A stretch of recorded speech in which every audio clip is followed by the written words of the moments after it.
श्रीमद् भागवत महापुराण षष्ठ स्कंध द्वादशो अध्याय छठवां स्कंध 12वां अध्याय।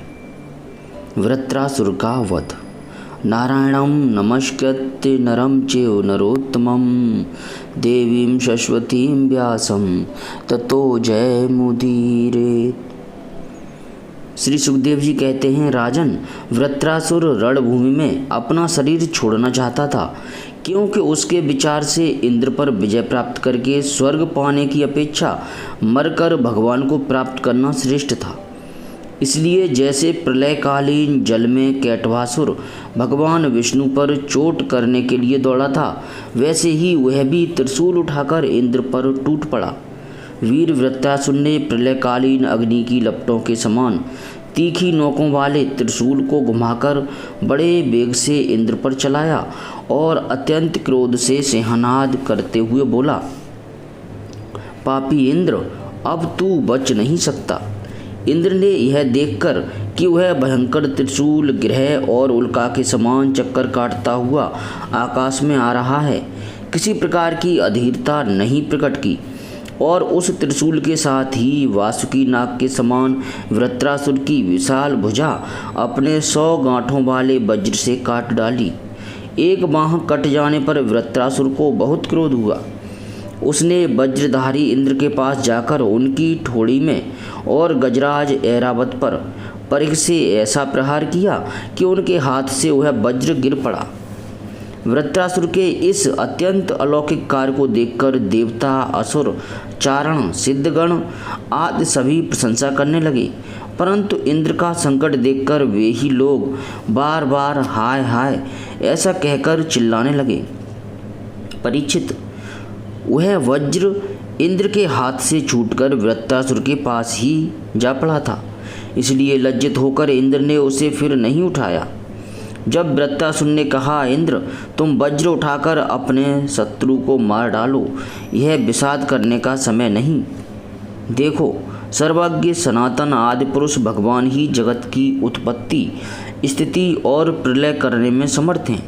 उनके अतिरिक्त देह अभिमानी और युद्ध के लिए उत्सुक आतताइयों को सर्वदा जय ही नहीं मिलती। वे कभी जीतते हैं तो कभी हारते हैं। ये सब लोक और लोकपाल जाल में फंसे हुए पक्षियों की भांति जिसकी अधीनता में विवश होकर चेष्टा करते हैं, वह काल ही सबकी जय पराजय का कारण है। वही काल मनुष्य के मनोबल, इंद्रिय बल, शरीर बल, प्राण, जीवन और मृत्यु के रूप में स्थित है। मनुष्य उसे न जानकर जड़ शरीर को ही जय पराजय आदि का कारण समझता है। इंद्र जैसे काठ की पुतली और यंत्र का हरिण नचाने वाले के हाथ में होते हैं, वैसे ही तुम समस्त प्राणियों को भगवान के अधीन समझो।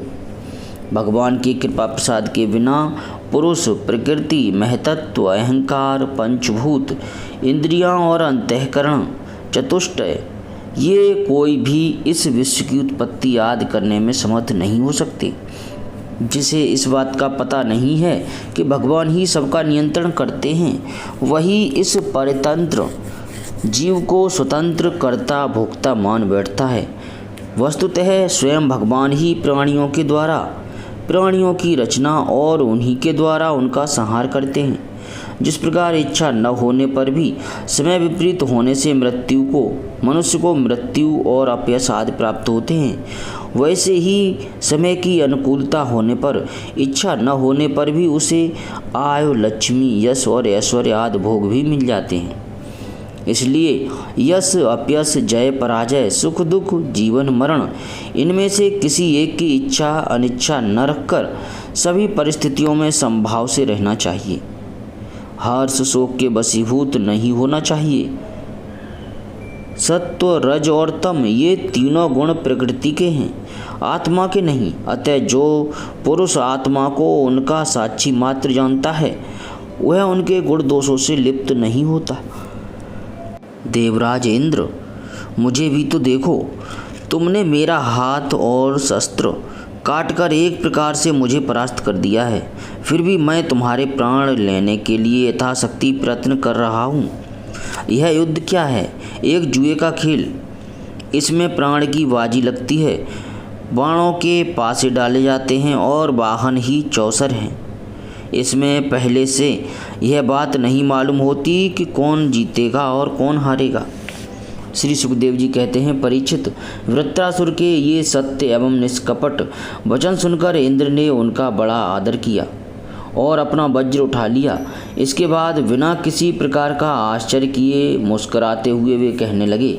देवराज इंद्र ने कहा, अहो दानवराज, सचमुच तुम सिद्ध पुरुष हो, तभी तो तुम्हारा धैर्य, निश्चय और भगवत भाव इतना विलक्षण है। तुमने समस्त प्राणियों के सुहद आत्मस्वरूप जगदीश्वर की अनन्य भाव से भक्ति की है।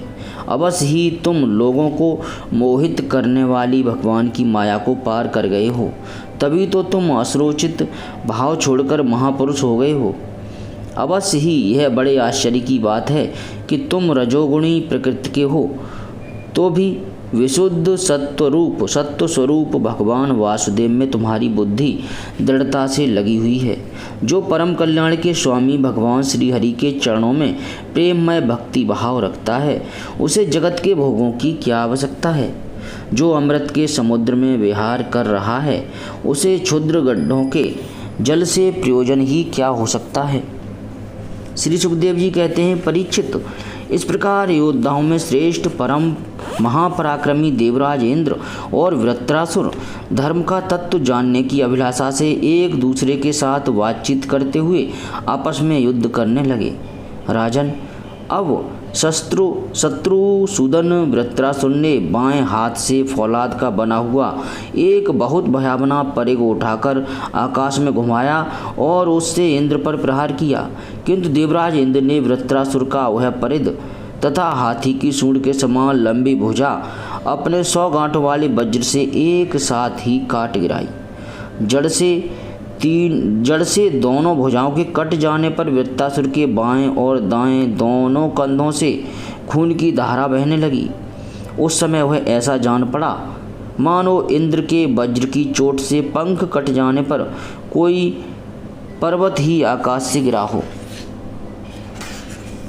अब पैरों से चलने फिरने वाले पर्वतराज के समान अत्यंत दीर्घकाय वृत्रासुर ने अपनी ठोड़ी को धरती से और ऊपर के होठ को स्वर्ग से लगाया तथा आकाश के समान गहरे मुंह, सांप के समान भयावनी जीव एवं मृत्यु के समान कराल दाढ़ों से मानो त्रिलोकी को निगलता अपने पैरों की चोट से पृथ्वी को रौंदता और प्रबल वेग से पर्वतों को उलटता पलटता वह इंद्र के पास आया और उन्हें उनके वाहन ऐरावत हाथी के सहित इस प्रकार लील गया जैसे कोई परम पराक्रमी और अत्यंत बलवान अजगर हाथी को निगल जाए। प्रजापतियों और महर्षियों के साथ देवताओं ने जब देखा कि वृत्रासुर इंद्र को निगल गया, तब तो वे अत्यंत दुखी हो गए तथा हाय हाय बड़ा अनर्थ हो गया यो कहकर विलाप करने लगे। बल दैत्य का संहार करने वाले देवराज इंद्र ने महापुरुष विद्या अर्थात नारायण कवच से अपने को सुरक्षित कर रखा था और उनके पास योग माया का बल था ही, इसलिए वृत्रासुर के निगल जाने पर उसके पेट में पहुंचकर भी वे मरे नहीं। उन्होंने अपने वज्र से उसकी कोख फाड़ डाली और उसके पेट से निकलकर बड़े वेग से उसका पर्वत शिखर के समान ऊंचा सिर काट डाला। सूर्य आदि ग्रहों की उत्तरायण दक्षिणायन रूप गति में जितना समय लगता है, उतने दिनों में अर्थात 1 वर्ष में वृत्रवध का योग उपस्थित होने पर घूमते हुए उस तीव्र वेगशाली वज्र ने उसकी गर्दन को सब ओर से काटकर भूमि पर गिरा दिया। उस समय आकाश में दुंदुभियाँ बजने लगीं। महर्षियों के साथ गंधर्व सिद्ध आदि वृत्र घाती इंद्र का पराक्रम सूचित करने वाले मंत्रों से उनकी स्तुति करके बड़े आनंद के साथ उन पर पुष्पों की वर्षा करने लगे। शत्रु दमन परीक्षित, उस समय वृत्रासुर के शरीर से उसकी आत्म ज्योति बाहर निकली और इंद्र आदि सब लोगों के देखते देखते सर्वलोकातीत भगवान के स्वरूप में लीन हो गई। श्रीमद् भागवत महापुराण 6ठ स्कंध 12वां अध्याय समाप्त। जय श्री कृष्ण।